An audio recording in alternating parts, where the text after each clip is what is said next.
Aluma Capital, celebrating a decade of trust, investing in your future. Welkom terug, dit is tyd vir volgende krantbesprekings en Sharonika Nel sluit volgende by ons aan. Goeiemôre Shar. Môre julle.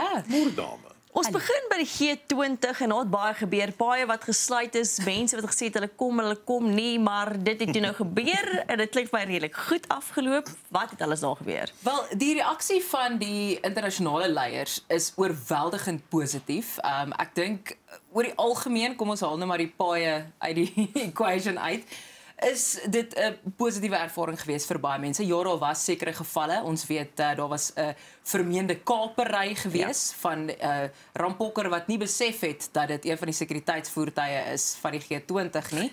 Spring toe letterlik voor hom in met 'n wapen en dit was nie 'n baie goeie idee geweest nie. Is gearresteer. Ons weet van die operasie Dudula eerder protesoptogte waar daar ook mense gearresteer is wat hulle van die polisielede ook pepersproei het, maar all in all, soos die Engelsman sê, dink ek, dit het goed afgeloop. Vir al die voorbereiding wat vir maande lank gebeur het, kyk, nou moet jy ook weet, die Johannesburgse burgemeester, Darren Morero, hy blink hoor, want kyk, die dienslewering was nou fantasties, hy sê dit gaan aangaan, want daar is 'n gesprek op sy eie, maar ek dink as ons kyk na die G20 self, soos ek sê, dit het goed afgeloop, en wat nou nogal vir my interessant was, iemand sê ook die naweek op sosiale media, ons weet ook teen hierdie tyd dat president Cyril Ramaphosa sy voet neergesit het en gesê het hy gaan nie die voorsitterskap aan 'n junior amptenaar van die FSA oorhandig nie. Dit klink vir my nou in hierdie week gaan dit wel in Pretoria gebeur. Minister Ronald Lamola het gesê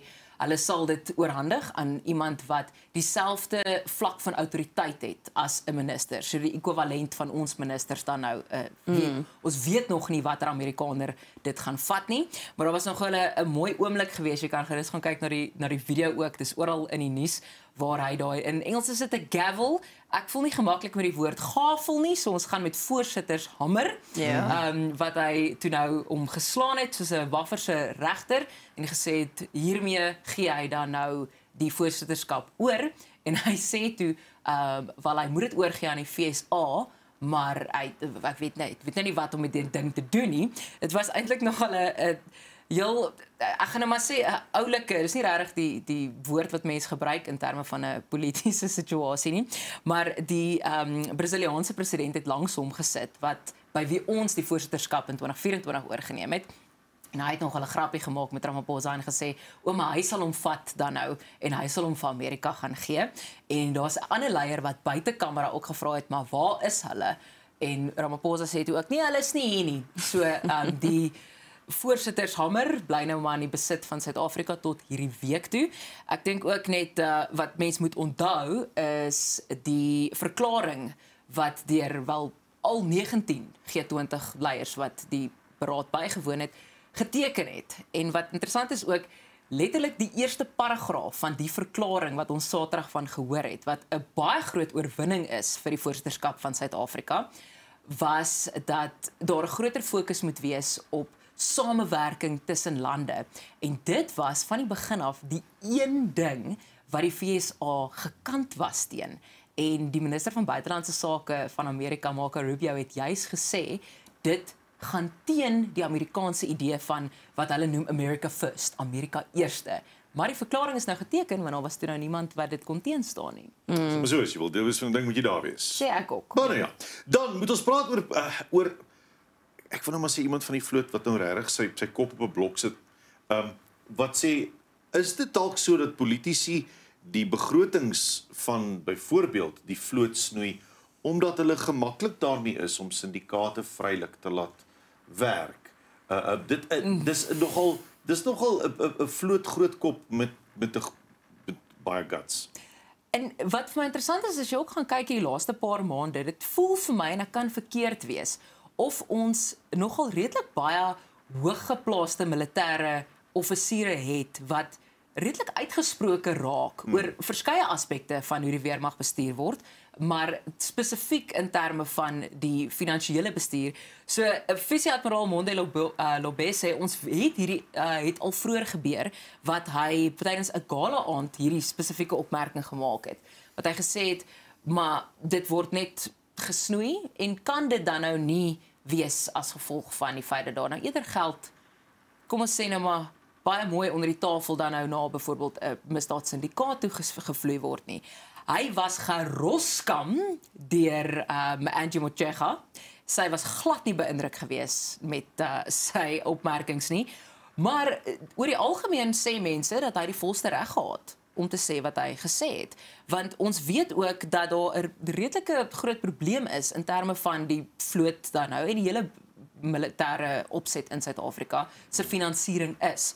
Wat ek nou nie geweet het byvoorbeeld is dat daar gemiddeld 600 skepe in Suid-Afrika se maritieme gebied is op enige gegee dag nie. So dis nog of my interessant geweest. Wat gepatrolleer moet word en wat gepolisieer moet word. Presies. En wat onwettig visvang, sommige van hulle en wat nie aan die pen ry daarvoor nie, wat besig is om ons kus te stroop. Jy dink aan mensenhandel, jy dink aan die smokkelhandel, jy dink aan in die artikel verwys spesifiek ook na die Mosambiekse kanaal. Ja. As ons beheer oor die Mosambiekse kanaal verloor, is daar 'n bietjie van 'n probleem, dan raak dit 'n geval soos wat op hierdie stadium dalk in Somalië is, met seerovers. Met seerovers, ja. Op hierdie stadium weet ons almal hoe min van die vloot werklik funksioneel aktief is.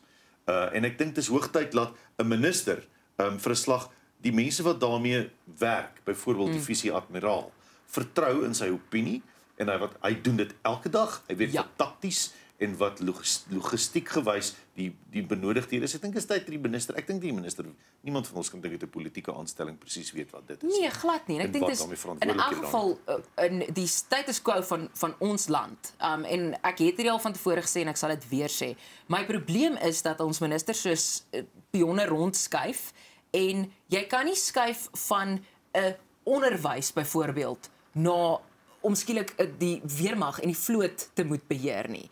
So wat my probleem is dat die titel minister vir ons belangriker geword het as die vaardighede wat nodig is vir die bestuur van hierdie tipe portefeuilles. Dit is wel die geval. En net laasens wat hy ook gesê het is politici het nie die vaagste benul en hier is 'n aanhaling wat die bedryf van die weermag behels nie. Want ook 2 jaar gelede met die hulp aan die Demokratiese Republiek van die Kongo het al 4 weermaghoofde gesê dis 'n slegte idee, ons is nie reg nie. En wat het gebeur? Ons het dit nog steeds gedoen. Nee. Dan die DA hap aan die ANC se hakke, die DA hap ook aan mekaar, soos ons oor die naweek gehoor het. Ja, Jennifer, kan ek jou kredietkaart leen? Ek wil graag vir my gaan wegneem eet. Hoor, jy kan hom al vat na 'n rukkie. Oh, dankie. So, hierdie is nou maar die tyd. Ons kan weet dit gaan gebeur in aanloop tot einde volgende jaar se munisipale verkiesings. Ons weet dit is 'n redelike drukkoker in die 12 maande voor enige tipe verkiesing. Die nuutste statistiek wat nou uitgekom het, ons kry ook gereeld allerhande peilings, maar die interessante ding oor die Social Research Foundation se peiling wat nou uitgekom het, hulle het met die algemene verkiesing die 4 uit die top 5 partye binne 'n baie klein marge kon voorspel. So dit is nogal een wat mense redelik hulle hoed aanhang. So volgens hulle staan die ANC se steun nou op 37%, dis nou nasionaal. 3 persentasiepunte minder as wat hulle in die algemene verkiesing gekry het en 9 persentasiepunte minder as die munisipale verkiesing in 2021.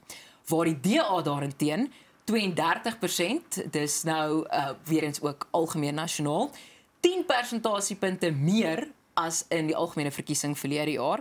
En wat interessant is ook 8% vir die MK party wat ons weet absolute buiteperde in die algemene verkiesing ingekom het, maar wel minder as in die algemene verkiesing wat hulle nou opskat.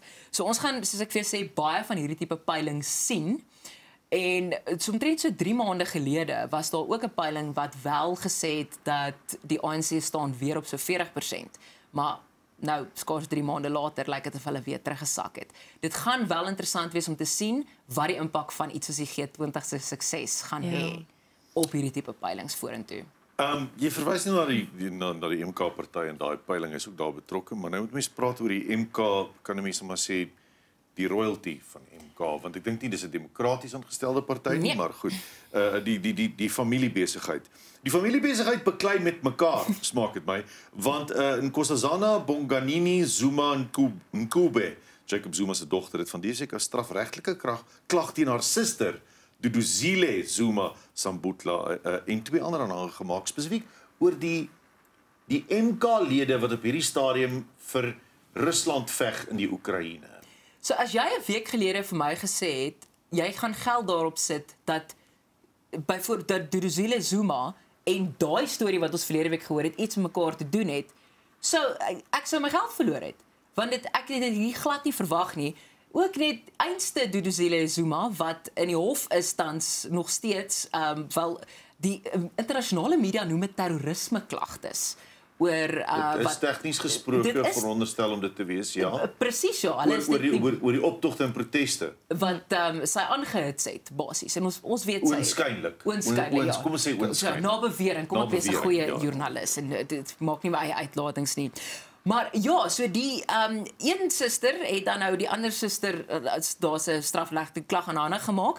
Sy beskuldig haar suster ook dan nou Sipokase Kuma en Blessing Koza daarvan dat hulle 'n sleutelrol gespeel het in die werwing van hierdie 17 Suid-Afrikaanse mans wat toe nou mos onder valse voorwendsels Rusland toe is en toe nou gedwing is om te veg. Wat sou sekuriteitswerk doen in Rusland en toe skielik nou in die weermag En skielik in die weermag. Maar van hulle is ook van haar familielede. Daar's al 8 van die 17 is haar familielede en dit is eintlik waar die genesis van hierdie klag nou vandaan kom. Maar dan sit mos nou familielede van albei.